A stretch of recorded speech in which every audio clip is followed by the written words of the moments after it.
तुम्ही कधी जुन्या मुंबई पुणे एक्सप्रेसवे वरून जाताना बोरघाटातील त्या छोट्या मंदिराकडे कधी पाहिले का? ते मंदिर एका अशा माणसाचं आहे ज्यानं मुंबईला उर्वरित महाराष्ट्राशी जोडलं आणि मुख्यतः पुण्याशी. पण ब्रिटिशांनी या उपकाराची परतफेड त्याच्यावर गोळ्या झाडून केली. मुंबई पुणे एक्सप्रेसवे, देशाची पहिली 6 लेन हायस्पीड लाईफलाईन.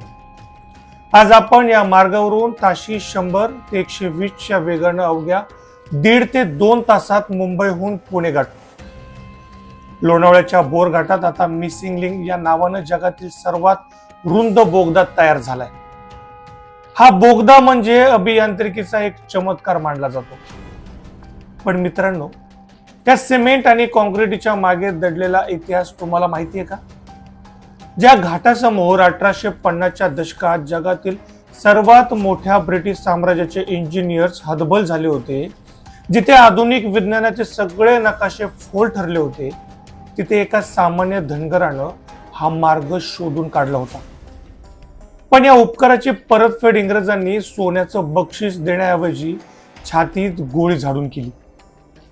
आज आपण अशा एका महापुरुषाची थरारक गोष्ट उलगडणार आहोत, ज्याचं नाव इतिहासाच्या पानात कुठेतरी हरवलंय. आणि ते नाव म्हणजे शिंगरोबा धनगर.